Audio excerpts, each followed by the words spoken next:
السلام عليكم ورحمة الله وبركاته.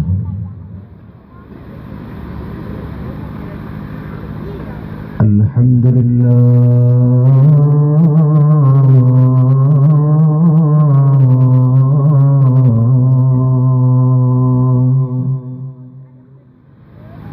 نحمده ونستعينه ونؤمن به ونتوكل عليه ونعوذ بالله من شرور أنفسنا ومن سيئات أعمالنا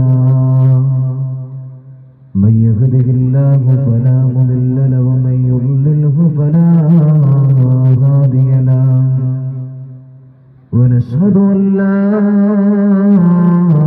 إله إلا الله وحده لا شريك له وأشهد أن سيدنا محمدا عبده ورسوله أرسله بالهدى ودين الحق ليظهره على الدين كله ولو كره المشركون سبحانك لا علم لنا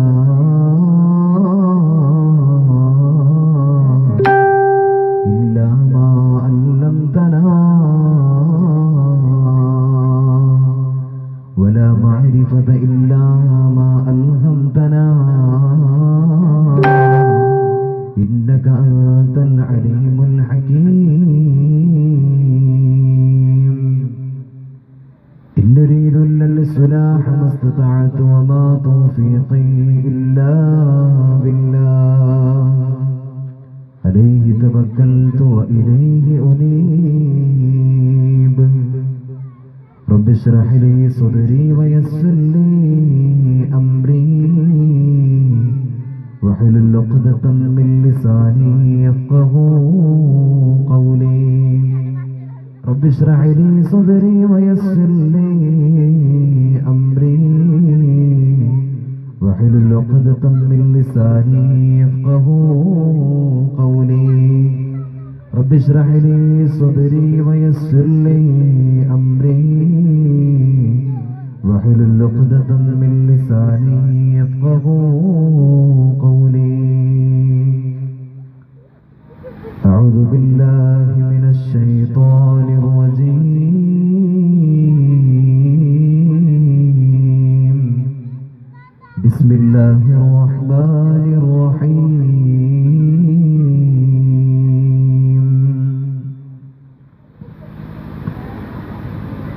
وأمر أهلك بالصلاة واصطبر عليها لا نسألك رزقا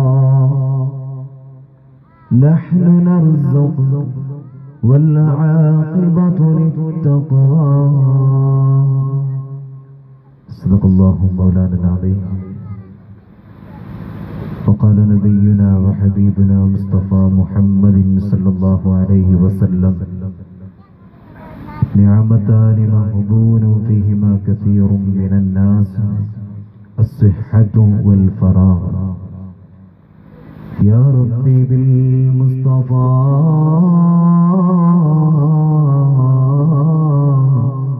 بلغ مقاصدنا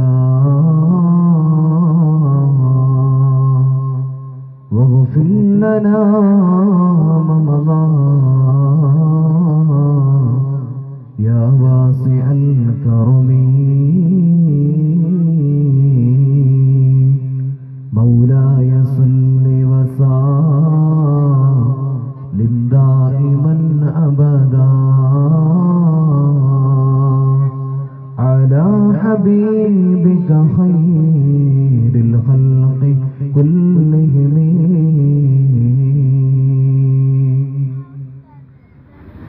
പാപങ്ങളോരോ നെന്നിനി കരയേണ്ടതാ വിജനസ്ഥലം മദീനേറ്റവും പറ്റുന്നതാ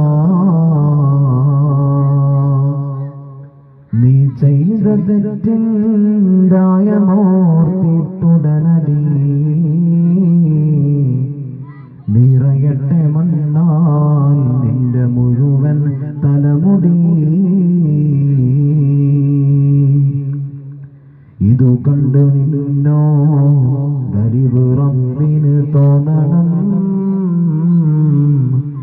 പടിവാതിലൊഴിയാതെപ്പോഴും നീ കരയണേ.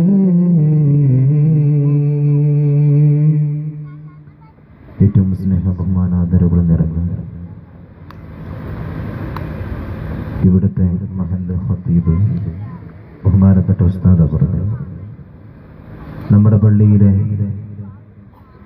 ഖത്തീബ് ഉസ്താദ്, കമ്മിറ്റി ഭാരവാഹികൾ, മഹല്ല് പ്രസിഡന്റ്, സെക്രട്ടറി, മറ്റു ഭാരവാഹികൾ, ബന്ധപ്പെട്ടവർ, നമ്മുടെ ഈ മഹല്ലത്തിലെ നല്ലവരായ ദീനി സ്നേഹികൾ, പ്രിയപ്പെട്ട സഹോദര സഹോദരിമാർ, ഉപ്പമാർ, ഉമ്മമാർ, അല്ലാഹു സുബ്ഹാനഹു വ തആല അൽഹംദുലില്ലാഹ് അല്ലാഹുവിന്റെ അപാരമായ തൗഫീഖ് കൊണ്ട് അല്ലാഹുവിന്റെ പരിശുദ്ധമായ ഈ പുണ്യവാന വളരെ മനോഹരമായ ഈ ഒരു മജ്ലിസിൽ ഒരുമിച്ച് കൂടാനും ഇവിടെ വന്ന് ഇരിക്കാനും അല്ലാഹു തആല നമുക്ക് അവസരം നൽകിയിരിക്കുകയാണ്.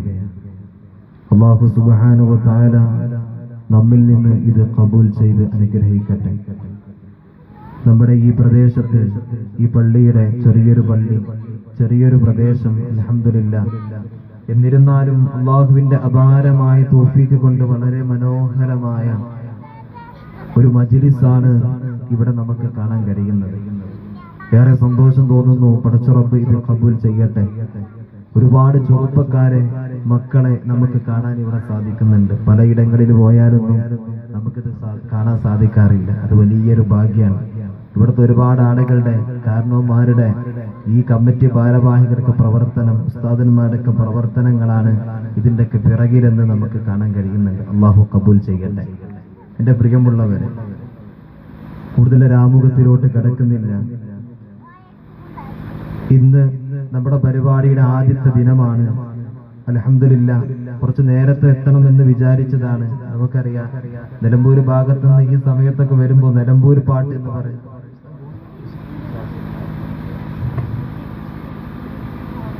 നിലമ്പൂർ പാട്ട് എന്ന് പറയുന്ന ഒരു സംഭവം ഉണ്ടാവും.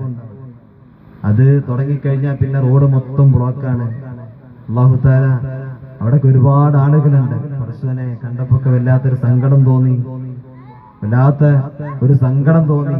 ചിലപ്പോ അങ്ങനെ കണ്ടപ്പോ മഗ്‌രിബ് നമസ്കാരം, മഗ്‌രിബ് ബാങ്ക് കൊടുക്കുന്നതിന്റെ മുമ്പ് ഞങ്ങൾ അവിടെ എത്തിയാണ്. 5:30 ആ സമയത്ത്, 5:30ക്കാണ്, 5:20, 5:6 ആ സമയത്ത് ഞങ്ങൾ അവിടുന്ന് ഇറങ്ങി. പിന്നെ അവിടെ വന്നപ്പോ നിലമ്പൂർ എത്തിക്കഴിഞ്ഞപ്പോ പിന്നെ പോരാൻ കഴിയുന്നില്ല. മഗ്‌രിബിന്റെ ബാങ്ക് വിളിച്ചിട്ടില്ല. പർദ്ദയിട്ട ഉമ്മമാര്, കാല് പോലും ഇല്ലാത്ത ഓരോ താത്തമാര് കാല് വലിച്ചിട്ട് മണ്ടുന്നത് കാണുമ്പോഴാണ് പടച്ച റബ്ബേ ഇടങ്ങാറാവുന്നത്. എവിടെ ഈ നിലമ്പൂർ പാട്ടിനാ മണ്ടുന്നത്? മഗ്‌രിബിന്റെ ബാങ്ക് വിളിക്കാൻ കുറച്ച് സമയമുള്ളൂ. എന്തായാലും ഇപ്പൊ അവർക്ക് മഗ്‌രിബ് നമസ്കാരം ഇല്ലല്ലോ. ഒന്ന് ആലോചിച്ച് നോക്കാൻ നിങ്ങൾ, അല്ലെ? അതല്ലേ അവസ്ഥ. മഗ്‌രിബ് നമസ്കാരം ഇല്ലല്ലോ, അല്ലെ? മഗ്‌രിബിന്റെ തൊട്ട് മുമ്പ് അതിലൂടെ മണ്ടാണ്. അവിടെ എന്താ കുറെ ഇതുപോലെ കുറെ കറങ്ങുന്ന കുറെ സാധനം എന്തൊക്കെ കുറെ ഉണ്ട്, അത് കാണാനും. അല്ലാഹു നമുക്കൊക്കെ ബോധം നൽകട്ടെ. അൽഹംദുലില്ലാഹ്, ഇവിടെ വന്നിരിക്കാൻ എന്റെ പ്രിയമുള്ളവരെ നിങ്ങൾക്ക് അല്ലാഹു ഭാഗ്യം തന്നു. അല്ലാഹുവിന്റെ ഹബീബ് സല്ലല്ലാഹു അലൈഹി വസല്ലം തങ്ങൾ പറഞ്ഞു, ദുനിയാവിൽ ഒരു സ്വർഗ്ഗമുണ്ട് സ്വഹാബ. ദുനിയാവിലെ സ്വർഗം എന്ന് പറയുന്നത് അള്ളാന്റെ ഇൽമ് പറയുന്ന, ദീന് പറയുന്ന പരിശുദ്ധമായ മജ്ലിസാണ് എന്ന് ആദരവായ പ്രവാചകൻ നബി മുഹമ്മദ് മുസ്തഫ സല്ലല്ലാഹു അലൈഹി വസല്ലം. ആ അള്ളാന്റെ സ്വർഗത്തിലാണ് നമ്മൾ ഇരിക്കുന്നത്. ദുനിയാവിലെ സ്വർഗത്തിലിരിക്കാൻ നമുക്ക് ഭാഗ്യം ലഭിച്ച ആളുകളാണ്. പിന്നെ ആഖിറത്തിലെ സ്വർഗം പടച്ചോ തരൂലേ? ദുനിയാവിലെ സ്വർഗത്തില് കൺമുമ്പിക്കാൻ സ്വർഗം കണ്ടിട്ട് ഇവിടെ കയറിയിരിക്കാൻ കഴിയാത്തവന് പടച്ച റബ്ബിന്റെ സ്വർഗം എങ്ങനെ ലഭിക്കും? കിട്ടോ? കൺമുമ്പിൽ അള്ളാന്റെ സ്വർഗം ഉണ്ടെന്ന് മുത്തനബി പറഞ്ഞ് അവിടെ കയറിയിരിക്കാൻ കഴിയാത്ത ആൾക്ക് 5 നേരം കടന്നിട്ട് സ്വർഗം വേണമെന്നും പറഞ്ഞ് പടച്ച റബ്ബിന്റെ മുമ്പിൽ ദുആ ചെയ്തിട്ട് കാര്യമല്ല. ദുനിയാവിലെ സ്വർഗങ്ങളൊക്കെ ഉപയോഗപ്പെടുത്തണം. അല്ലാഹു തആല ദുനിയാവിലെ സ്വർഗത്തിലാണ് നമ്മൾ ഒരുമിച്ച് കൂട്ടിയിട്ടുള്ളത്. അല്ലാഹു കബൂൽ ചെയ്യട്ടെ. ആഖിറത്തിലെ സ്വർഗം അല്ലാഹു നമുക്ക് നൽകട്ടെ. എന്റെ പ്രിയമുള്ളവരെ, കൂടുതൽ ആമുഖത്തിലോട്ട് കിടക്കുന്നില്ല. ഇൻഷാ അല്ലാഹ്, അല്ലാഹുവിന്റെ പ്രവാചകൻ നബി മുഹമ്മദ് മുസ്തഫ സല്ലല്ലാഹു അലൈഹി വസല്ലമ തങ്ങളും സ്വഹാബത്തും ഇരിക്കുന്ന ഇതുപോലെ വളരെ മനോഹരമായ സുന്ദരമായ ഒരു മജ്ലിസ്. ഒരുപാട് സ്വഹാബത്തുണ്ട്, പ്രഗത്ഭരായ സ്വഹാബത്തുണ്ട്. അല്ലാഹുവിന്റെ പ്രവാചകർ സല്ലല്ലാഹു അലൈഹി വസല്ലമ തങ്ങൾ എന്റെ പ്രിയമുള്ളവരെ അവിടെ ഇങ്ങനെ നോക്കിക്കൊണ്ട് സ്വഹാബത്തിന്റെ മുമ്പിൽ പരിചയപ്പെടുത്തുകയാണ്. സ്വഹാബ, അല്ലാഹുവിന്റെ പരിശുദ്ധമായ സ്വർഗ്ഗലോകം ദുനിയാവിന്റെ തൊലിക്ക് മുകളിൽ തന്നെ മേടിച്ചിട്ട് കയ്യെ പിടിച്ചിട്ട് ദുനിയാവിലൂടെ കടന്നു പോകുന്ന ഒരാളെ ഞാൻ നിങ്ങൾക്ക് കാണിച്ചു തരട്ടെയോ സ്വഹാബ എന്ന് അല്ലാഹുവിന്റെ പ്രവാചകർ സല്ലല്ലാഹു അലൈഹി വസല്ലമ തങ്ങൾ സ്വഹാബത്തിനോട് ചോദിക്കുകയാണ്. ഇത് ചോദിക്കേണ്ട താമസം അല്ലാഹുവിന്റെ റസൂൽ ഇത് പറയുമ്പോ മുമ്പിൽ ഉമർ ഇബ്നുൽ ഖത്താബ് റളിയല്ലാഹു അൻഹു ഉണ്ട്, മഹാനായ സിദ്ദീഖുൽ അക്ബർ തങ്ങളുണ്ട്, ഉസ്മാൻ തങ്ങളുണ്ട്, അലിയാർ തങ്ങളുണ്ട് റളിയല്ലാഹു അൻഹും. ഈ പ്രഗത്ഭരായ സ്വഹാബത്തൊക്കെ ഇരിക്കുന്ന സമയത്താണ് അല്ലാഹുവിന്റെ പ്രവാചകർ സല്ലല്ലാഹു അലൈഹി വസല്ലമ തങ്ങൾ ഇത് ചോദിക്കുന്നത്. ആ സമയത്ത് അല്ലാഹുവിന്റെ റസൂൽ സല്ലല്ലാഹു അലൈഹി വസല്ലമ തങ്ങൾ ഇത് പറയുമ്പോൾ സ്വഹാബത്ത് വിചാരിച്ചു, പടച്ച റബ്ബേ, ഞാനാണല്ലോ റസൂലുള്ളാഹിയോട് ഏറ്റവും അടുത്തവർ. അല്ലാഹുവിന്റെ റസൂൽ പറച്ചവനെ എന്നെയാണ് ചൂണ്ടുക, എന്നിലേക്കാണ് പറയുന്നതെന്ന് അതാവിടുന്ന് ഓരോ സ്വഹാബത്തും അവിടുന്ന് വിചാരിക്കുകയാണ്. അങ്ങനെ പടച്ച റബ്ബേ റസൂലുള്ള ചൂണ്ടിക്കാണിച്ചു കൊടുത്തത് ആരെയാണെന്നറിയോ? അല്ലാഹുവിന്റെ റസൂൽ കാണിച്ചു കൊടുക്കുന്നത് എന്റെ വീട്ടാവശ്യത്തിന് സാധനങ്ങൾ മേടിച്ചുകൊണ്ട് കടന്നു പോകുന്ന അതാ ഒരു സ്വഹാബിയെ ചൂണ്ടിക്കൊണ്ട് അല്ലാഹുവിന്റെ റസൂൽ പറയുകയാ, സ്വഹാബാ, ആ പോകുന്ന സ്വഹാബിയുണ്ടല്ലോ, സ്വഹാബിയാണ് പടച്ചവനെ ദുനിയാവിൽ വെച്ചിട്ട് അല്ലാഹുവിന്റെ സ്വർഗ്ഗം കയ്യിൽ മേടിച്ച് കടന്നു പോകുന്നവരെന്ന് അല്ലാഹുവിന്റെ പ്രവാചകൻ നബി മുഹമ്മദ് മുസ്തഫ സല്ലല്ലാഹു അലൈഹി വസല്ലമ തങ്ങള് അവിടുന്ന് പറയുകയാണ്. വീണ്ടും പിറ്റേ ദിവസം കടന്നു വന്നു അല്ലാഹുവിന്റെ റസൂൽ സല്ലല്ലാഹു അലൈഹി വസല്ലമ തങ്ങള് അവിടെ നിന്ന് പറയുന്ന, സ്വഹാബാ, അല്ലാഹുവിന്റെ സ്വർഗ്ഗം കയ്യിൽ മേടിച്ച് കടന്നു പോകുന്ന ഒരാളെ ഞാൻ കാണിച്ചു തരട്ടെയോ? വീണ്ടും അതാ ചോദ്യം തന്നെ ചോദിക്കുകയാണ്. അല്ലാഹുവിന്റെ റസൂലിനോട് സ്വഹാബികൾ പറയുന്നു, യാ റസൂലല്ലാഹ്, ഞങ്ങൾക്കൊന്ന് കാണിച്ചു തരുമോ? ഇതങ്ങ് ചോദിക്കേണ്ട താമസം അല്ലാഹുവിന്റെ റസൂൽ കാണിച്ചു കൊടുത്തത് ആരെയെന്നറിയോ? നേരത്തെ കാണിച്ചു കൊടുത്ത സ്വഹാബിയുണ്ടല്ലോ, പടച്ചവനെ ആ സ്വഹാബിയെ തന്നെ കാണിച്ചു കൊടുക്കുകയാണ്. അല്ലാഹുവിന്റെ റസൂൽ സല്ലല്ലാഹു അലൈഹി വസല്ലമ തങ്ങള് ഓരോ സ്വഹാബത്തും വിചാരിച്ചത് റസൂലുള്ള എന്നെയാ നോക്കുന്നത്, എന്നോടാ ചോദിക്കുന്നത് എന്നായിരുന്നു. പക്ഷേ അതേ സ്വഹാബിയെ തന്നെ കാണിച്ചു കൊടുത്തപ്പോ അല്ലാഹുവിന്റെ റസൂൽ സല്ലല്ലാഹു അലൈഹി വസല്ലമ തങ്ങളുടെ മുമ്പിൽ ഇരിക്കുന്ന സ്വഹാബത്തിന് അത്ഭുതമായി. കാരണം എന്താണെന്നറിയോ? എല്ലാ സ്വഹാബത്തിനെ പോലെ പടച്ചവനെ ഏത് സമയത്തും അവിടുന്ന് പള്ളിയിലേക്ക് വരാറില്ല, ഏത് സമയത്തും അല്ലാഹുവിന്റെ റസൂലിന്റെ മുമ്പിൽ വന്ന് കിടന്നിരിക്കാറില്ല. അതാ പ്രവാചകർ സല്ലല്ലാഹു അലൈഹി വസല്ലമ തങ്ങള് അവിടുന്ന് ഈ സ്വഹാബിയെ ചൂണ്ടിയപ്പോൾ എല്ലാവർക്കും അത്ഭുതമായി. പിറ്റേ ദിവസം കടന്നു വന്നു റസൂൽ ചോദിക്കുകയാ, അല്ലാഹുവിന്റെ റസൂൽ പറയുന്നു, സ്വർഗ്ഗം മേടിച്ച് കടന്നു പോകുന്ന ഒരാളെ ഞാൻ നിനക്ക് കാണിച്ചു തരട്ടെ എന്ന് ചോദിച്ചിട്ട് വീണ്ടും റസൂലുള്ള കാണിച്ചു കൊടുത്തത് അതേ സ്വഹാബിയെ തന്നെയാ. അല്ലാഹുവിന്റെ റസൂൽ സല്ലല്ലാഹു അലൈഹി വസല്ലമ തങ്ങൾ 3 ദിവസമാണ് ഇത് തന്നെ ആവർത്തിച്ചത്. ഇതേ സ്വഹാബിയെ കുറിച്ച് ചോദിച്ചപ്പോ അവിടെ നിന്ന് പറഞ്ഞപ്പോ ആ സദസ്സിൽ നിന്നൊരു സ്വഹാബി എണീക്കുകയാണ്. എന്നിട്ട് അല്ലാഹുവിന്റെ റസൂലിനോട് ചോദിക്കുന്നു, യാ റസൂലല്ലാഹ്, 3 ദിവസമായി നിങ്ങൾ ഈ സ്വഹാബിയെ കുറിച്ചിട്ട് ഇങ്ങനെ അവിടെന്ന് പറയുന്നു നബിയെ, ഈ സ്വഹാബിയെ കുറിച്ച് ഞങ്ങൾക്കൊന്ന് പഠിക്കണം നബിയെ, ഞങ്ങൾക്ക് അതിനുള്ള അവസരം തരണം നബിയെ. അല്ലാഹുവിന്റെ റസൂൽ അവിടുന്ന് അനുവാദം കൊടുത്തു. ആ സ്വഹാബിയതായ ആ പറയപ്പെട്ട സ്വഹാബിയുടെ വീട്ടിലേക്ക് കടന്നു ചെന്നു. 3 ദിവസം അതിഥിയായിട്ട് അവിടെ നിൽക്കുകയാണ്.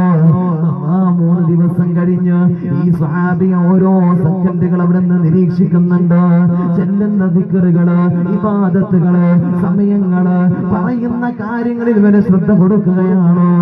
എന്നിട്ട് അവിടുന്ന് 3-ാമത്തെ ദിവസം പറയുന്ന, സ്വഹാബാ, ഞാൻ നിങ്ങളെ പരീക്ഷിക്കാൻ വേണ്ടി കടന്നു വന്നതാണ്, ഞാൻ നിങ്ങൾ അതിഥിയായി മാത്രം കടന്നു വന്നതല്ല, നിങ്ങളെ പരീക്ഷിക്കാനും കൂടെ കടന്നു വന്നതാ. കാരണം കുറിച്ച് റസൂലുള്ള 3 ദിവസമാ നിങ്ങൾ സ്വർഗത്തിലെന്ന് പറഞ്ഞത്.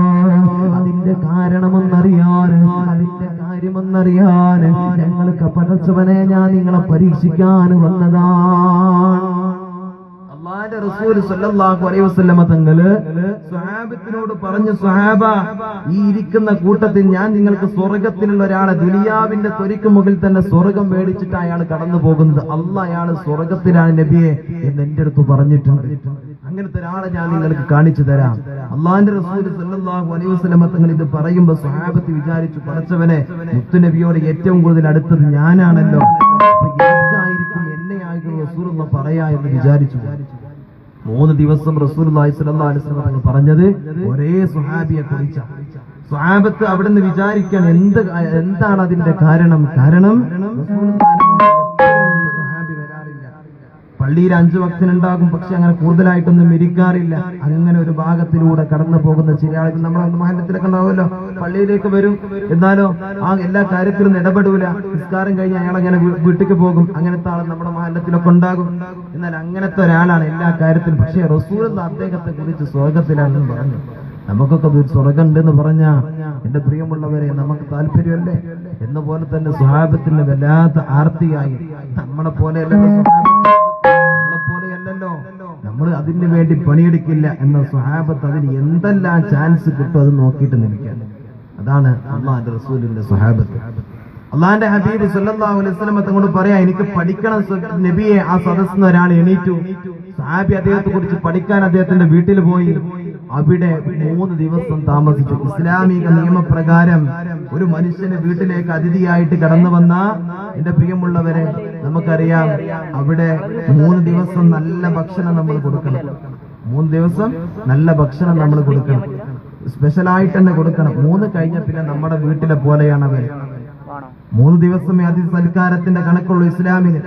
അത് കഴിഞ്ഞാൽ പിന്നെ നമ്മുടെ വീട്ടിലുണ്ടാക്കുന്ന മുരിങ്ങന്റെ വെള്ളവും താളിപ്പും എന്തല്ലത് കൊടുത്തു വിട്ടാൽ മതി. അതുവരെ 3 ദിവസം വേണ്ട രൂപത്തിൽ ഒരു അതിഥിയെ നമ്മൾ സൽക്കരിക്കണമെന്നാണ്.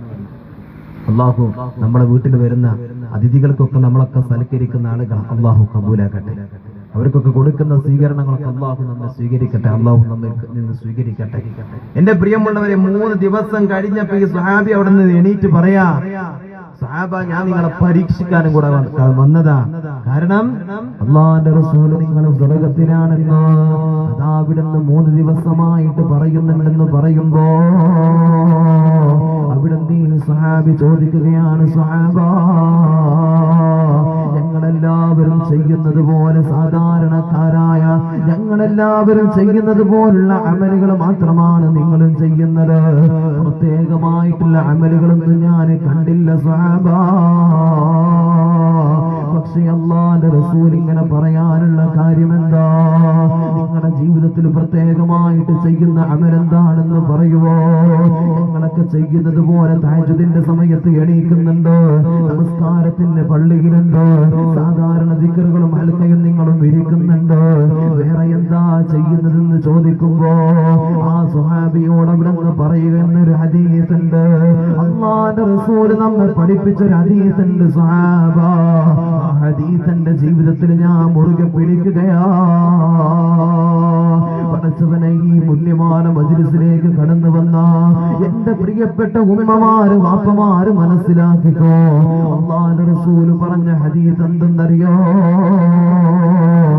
ഈ മജ്‌ലിസിലേക്ക് കടന്നു വന്നിട്ടോ എന്തേ നിങ്ങൾക്ക് ലഭിച്ചത് എന്ന് ചോദിച്ചാ ആത്മാർത്ഥമായിട്ട് പറയാൻ കഴിയണം, എനിക്കെന്റെ ഈമാനെ പിടിച്ചു നിർത്താനുള്ള അമല് കിട്ടിയിട്ടുണ്ട്. യഥാർത്ഥത്തിൽ ഞാൻ മുസ്ലിമാണെന്ന് എന്നെ കൊണ്ട് പറയാൻ, എന്റെ ഹൃദയം കൊണ്ട് സാക്ഷിയാക്കാൻ എന്റെ പ്രിയമുള്ളവരെ എനിക്ക് ഇവിടുന്ന് കിട്ടിയിട്ടുണ്ടെന്ന് പറയാൻ ഈ ഇരിക്കുന്ന വാപ്പമാർക്ക് ഉമ്മമാർക്ക് കഴിയണമല്ലോ. അതിനാ അല്ലാഹുവിന്റെ റസൂൽ സല്ലല്ലാഹു അലൈഹി വസല്ലം തങ്ങളെ അവിടുന്ന് പറയുന്നു, അൽ മുസ്ലിമു മൻ സലിമൽ മുസ്ലിമൂന ബിൻ ലിസാനിഹി വയദിഹി. അല്ലാഹുവിന്റെ റസൂൽ പറഞ്ഞ ഹദീസ് എന്താണെന്നറിയോ? യഥാർത്ഥ മുസ്ലിം എന്ന് പറഞ്ഞാൽ അവൻ ഒരിക്കലും തന്നെ തന്റെ കൈ കൊണ്ട്, തന്റെ നാക്ക് കൊണ്ട് ഒരാളെയും വേദനിപ്പിക്കാത്തവനാണ്, പ്രയാസപ്പെടുത്താത്തവനാ. അവനാണ് അവനാണ് യഥാർത്ഥ മുസ്ലിം എന്ന് അല്ലാഹുവിന്റെ പ്രവാചകൻ നബി മുഹമ്മദ് മുസ്തഫ സല്ലല്ലാഹു അലൈഹി വസല്ലം തങ്ങൾ പറയുന്നുണ്ടല്ലോ. അതുകൊണ്ട് എന്റെ പ്രിയമുള്ളവരെ, ആരാ സ്വർഗത്തിൽ കിടക്കുന്നത്? ആരാ സ്വർഗത്തിൽ കിടക്കുന്നതെന്നറിയോ? മുസ്ലിമായ ആളുകളാണല്ലോ. പേരിൽ മുസ്ലിമായത് കൊണ്ട് കാര്യമുണ്ടോ? അഡ്രസ്സിൽ മുസ്ലിമായത് കൊണ്ട് കാര്യമുണ്ടോ? വാപ്പയും ഉമ്മയും സാലിഹായിരുന്നെന്ന് പറഞ്ഞത് കൊണ്ട് കാര്യമുണ്ടോ? നമ്മുടെ ജീവിതത്തിലാ നന്മ വേണ്ടത്. നമ്മുടെ ജീവിതത്തിലാ നന്മ വേണ്ടത്. നമ്മൾ യഥാർത്ഥ മുസ്ലിമാണെന്ന് പറയാൻ എനിക്കും നിങ്ങൾക്കും കഴിയണമല്ലോ. അതിനുള്ള ക്വാളിറ്റിയാ അല്ലാഹുവിന്റെ റസൂൽ സല്ലല്ലാഹു അലൈഹി വസല്ലം തങ്ങൾ നമ്മെ പഠിപ്പിച്ചത്. ഒന്നാമത്തെ തന്റെ കൈ കൊണ്ട് ആരെയും വേദനിപ്പിക്കല്ലേ. രണ്ട് തന്റെ നാവ് കൊണ്ട് ഒരാളെയും വേദനിപ്പിക്കല്ലേ. ഒരാളെ അടിക്കാൻ പാടില്ല. ആവശ്യമില്ലാത്ത കാര്യത്തിലുള്ള ആരെയും ഉപദ്രവിക്കാൻ പാടില്ല. മാത്രമല്ല, ഒരാളെ കുറിച്ചും ഗീബത്ത് പറയല്ലേ, നമീമത്ത് പറയല്ലേ. അങ്ങാടി കവലകളിലൂടെ ഓരോരുത്തരും പല ആളുകളോ പടച്ചവനെ കാട്ടിയത് മുഴുവനും പരസ്യമായി പറഞ്ഞു നടക്കുന്ന എത്രയോ വാപ്പമാരുണ്ടെന്നറിയോ, എത്രയോ ഉമ്മമാരുണ്ടെന്നറിയോ. നമ്മളൊക്കെ മനസ്സിലാക്കണം, ഒരാളെ കുറിച്ച് ചെയ്ത മോശമുണ്ടല്ലോ, ആ മോശം നമ്മളിങ്ങനെ ഏറ്റെടുത്ത് പറഞ്ഞു നടന്നാൽ മറ്റുള്ളവരോട് നന്മയില്ലാതെ അത് അറിയിച്ചു കഴിഞ്ഞാൽ അയാളുടെ മനസ്സിലും ആ വ്യക്തിയോട് വെറുപ്പാണല്ലോ. ഒരാളോട് ചെയ്യുന്ന ഏറ്റവും വലിയ അക്രമം അതാണല്ലോ. അല്ലാഹുവേ, ഞങ്ങളെ ഈബത്ത് പറയിപ്പിക്കല്ല അല്ലാ, നമീമത്ത് പറയിപ്പിക്കല്ല അല്ലാ, ഒരാളെ കുറിച്ചിട്ടും കളവ് പറയിപ്പിക്കല്ല അല്ലാ. നാളെ അല്ലാഹുവിന്റെ മുമ്പിലേക്ക് നമ്മൾ കടന്നു ചെല്ലുമ്പോ ദുനിയാവിൽ വെച്ച് നിസ്കരിച്ചവനാ, നോമ്പെടുത്തവനാ, ഇൽമിന്റെ സദസ്സിൽ കടന്നു വന്നിരുന്നവനാ, ഒരുപാട് സൽക്കർമ്മങ്ങൾ ചെയ്തവനാ. പക്ഷേ റബ്ബിന്റെ മുമ്പിലേക്ക് നാളെ കടന്നു ചെല്ലുമ്പോ അല്ലാഹുവേ അമലുകളൊന്നും കാണുന്നില്ല. അവിടെ ചെന്നിട്ട് ചോദിക്കുകയാണ്, അല്ലാ, ഞാൻ നിസ്കരിച്ചത് എവിടെ? ഞാൻ നോമ്പെടുത്തത് എവിടെ? ഞാൻ സക്കാത്ത് കൊടുത്തത് എവിടെ? ഇൽമിന്റെ മജ്ലിസിൽ കടന്നു വന്നിരുന്നത് എവിടെ? ഒന്നും കാണുന്നില്ല അല്ലാ. പഠിച്ചവനെ അല്ലാഹു സുബ്ഹാനഹു വ തആല പറയുകയാണ്, നീ എന്തിനാടാ നിന്റെ സുഹൃത്തിനെ കുറ്റപ്പെടുത്തിയത്? അവന്റെ പേരിൽ കളവ് പറഞ്ഞതെന്തിനാ? ഇല്ലാത്ത കെട്ടുകഥകൾ പറഞ്ഞുണ്ടാക്കിയതെന്തിനാ? ഇല്ലതും മറ്റുള്ളവരുടെ മുമ്പിൽ പോയിട്ട് പരസ്യമായിട്ട് ദുരുദ്ദേശത്തോടുകൂടെ പറഞ്ഞതെന്തിനാ? അതുകൊണ്ട് നീ പറഞ്ഞ ഓരോ നന്മകളുണ്ടല്ലോ അവന്റെ പേരിലേക്ക് എഴുതുകയാണ്. നീ നിസ്കരിച്ചതും നന്മ ചെയ്തതും മുഴുവനും ആരെ കുറിച്ചാ നമ്മൾ പറഞ്ഞത്? അവന്റെ പേരിലേക്ക് എഴുതുമെന്ന് അല്ലാഹുവിന്റെ പ്രവാചകൻ നബി മുഹമ്മദ് മുസ്തഫ സല്ലല്ലാഹു അലൈഹി വസല്ലം തങ്ങൾ നമ്മെ പഠിപ്പിക്കുകയാണ്. നമ്മളെ കൂട്ടുകാരന്, നമ്മളെ കൂടപ്പിറപ്പ്, അയൽവാസി, മറ്റുള്ളവരെ കുറിച്ച് ഒരു കാര്യം നമ്മൾ പറഞ്ഞു, അത് ഇന്നതാവട്ടെ ഇല്ലാത്തതാവട്ടെ, ഇന്നതാണെങ്കിൽ അയാള് ഒരു മോശത്തരം ചെയ്ത് മറ്റുള്ളവരോട് പറഞ്ഞാൽ, അത് പറഞ്ഞു എന്ന് അയാൾ അറിഞ്ഞാൽ എത്രത്തോളം വിഷമമുണ്ടാകും? നല്ല വിഷമമുണ്ടാകും, ടെൻഷൻ ഉണ്ടാകും. എന്നാലോ നമ്മളെ ഒരുപാട് നന്മകൾ എന്താകും മറ്റുള്ളവരിലേക്ക് എഴുതപ്പെടും. അങ്ങനെ നമ്മൾ പറയുന്നുണ്ടെങ്കിൽ, അത് പറയൽ അത്യാവശ്യമാണെങ്കിൽ സ്വകാര്യതയിലാണ് നമ്മൾ അതിനെ പറയേണ്ടത്. ചില കാര്യങ്ങൾ അത് പറയേണ്ടി വരും, ചില നന്മയ്ക്ക് വേണ്ടി ചില കാര്യങ്ങൾ പറയേണ്ടി വരും. അത് നന്മയ്ക്ക് വേണ്ടി ചിലത് പറയേണ്ടി, പക്ഷേ അത് സ്വകാര്യതയിൽ വേണം നമ്മൾ ആ വിഷയത്തെ നമ്മൾ കൈകാര്യം ചെയ്യാൻ. അല്ലാഹു നമുക്ക് ബോധം നൽകട്ടെ, അല്ലാഹു നമുക്ക് ബോധം നൽകട്ടെ. ഒറ്റ കാര്യം മനസ്സിലാക്കിയാൽ മതി, നമ്മളൊരു തെറ്റ് ചെയ്തു, ആ തെറ്റ് ചെയ്തിട്ട് നമ്മളെ മറ്റുള്ളവരിങ്ങനെ അങ്ങാടിയിലും കടയിലും അവിടെ ഇവിടെയും വെച്ചിട്ട് പറഞ്ഞു നടക്കുകയാണെങ്കിൽ നമുക്ക് എത്രത്തോളം വിഷമമുണ്ടാവും അല്ലെ? നമുക്ക് ടെൻഷൻ ഉണ്ടാവൂലേ? എന്ന പോലെ തന്നെയാണ് മറ്റുള്ളവന്റെ അവസ്ഥ. പിന്നെ ഒരു തെറ്റ് ചെയ്ത മനുഷ്യന് അവന്റെ ജീവിതത്തിൽ അവരെ തെറ്റ് ചെയ്ത് അള്ളാഹുവിന്റെ മുമ്പിൽ അവന്റെ തെറ്റ് മനസ്സിലാക്കി പൊട്ടിക്കരഞ്ഞ് ദുആ ചെയ്തു, അല്ലാഹു തആല പാപം പുറത്തു കൊടുത്തു. അല്ലാഹു തആല പാപം പുറത്തു കൊടുത്തു, അവനെ സുരക്ഷിതനാക്കിയിരിക്കാം. എന്നിട്ട് നമ്മുടെ പറച്ചില് നമ്മൾ നിർത്തിയിട്ടില്ല. എന്നാലോചിക്കണേ, നമ്മുടെ പറച്ചില് നമ്മൾ നിർത്തിയിട്ടില്ല. അവിടെ ആർക്കാ പരാജയം? ചെയ്തവനോ അതോ പറഞ്ഞു നടക്കുന്നവനോ? അല്ലാഹു നമ്മെ കാത്തുരക്ഷിക്കട്ടെ. അല്ലാഹു നമ്മെ കാത്തുരക്ഷിക്കട്ടെ.